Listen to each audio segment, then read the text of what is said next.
In this video, I'm going to show you how you could work through a sampling distribution problem for a proportion. For proportions, we do have to do a little math, but no worries, I'll show you how you can still use Excel like a calculator to organize your calculations. This is a problem from the Chapter 7 homework, and we'll be working on the proportion sheet in the Chapter 7 Excel resources.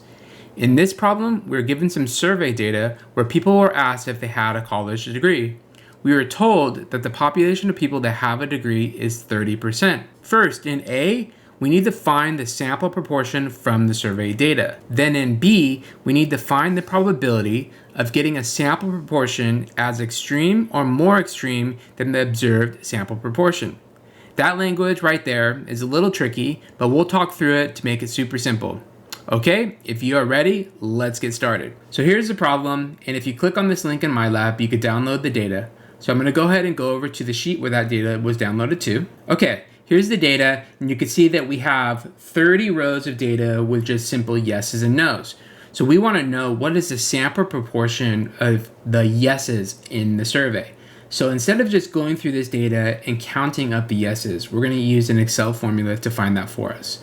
So we'll go ahead and plug in yes here, and I'll go ahead and put a no here as well. I'm going to go ahead and use the COUNTIF function. So I'm going to say equals COUNTIF. And then the range is going to be from A1 to A30. We'll go ahead and lock those both in. And then I'm going to go ahead and reference right here where I typed in yes. Close parentheses, click enter, and we have 12 yeses. I can go ahead and drag this down, and we should get 18 no's because I could see that we have a sample size of 30. Let's go ahead and add up those two numbers. That should be 30. So our sample proportion is going to be 12 over 30.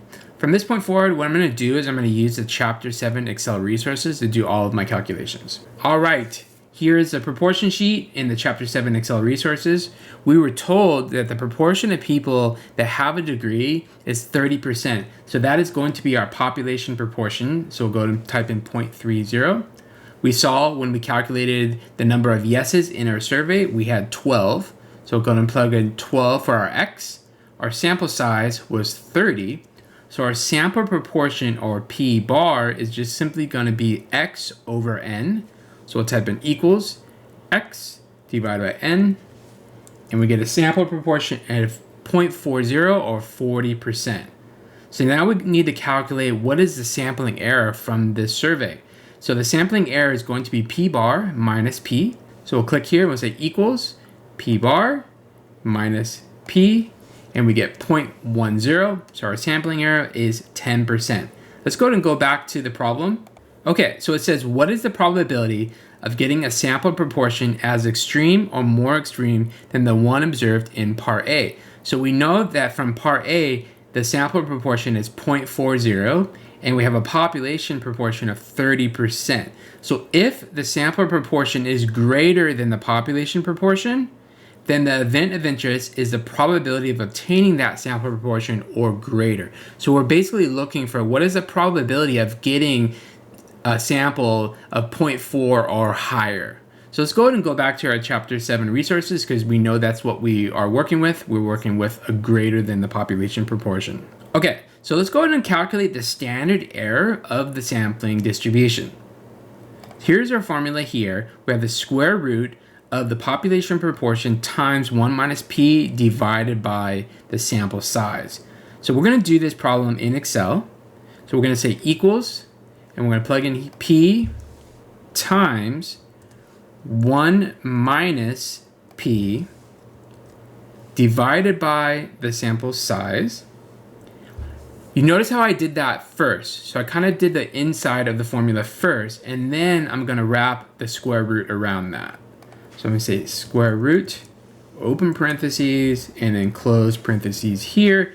Control Enter, and we get 0.0837. So that is our standard error of the sampling proportion.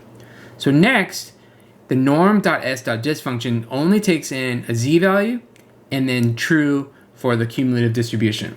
So we first need to calculate our z. So here's our formula for z. And so you can see how we have basically calculated both parts that we need, the numerator and the denominator. In the numerator, it's the sampling error, and then in the denominator, it's the standard error of the sample proportion.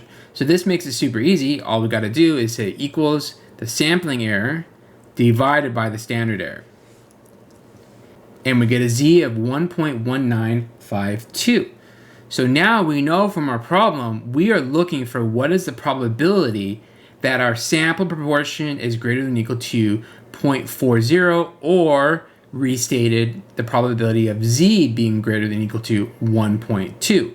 But first, we're going to go ahead and calculate it for being less than 1.2. So we can say equals norm.s.dist. It takes in z and then true. So we get 0.8840, or there's an 88.4% chance that the sample proportion observed is less than or equal to 40%. But we are interested for the right of the distribution curve shown here. So now we're going to go ahead and use our complement rule, and we're going to say equals 1 minus this. And we get 0.1160. So there was only 11% chance that we're going to get a sample proportion of 40% from our survey data. Well, that wraps up this question on a sampling distribution of a proportion in Excel. Please reach out if you have any other questions.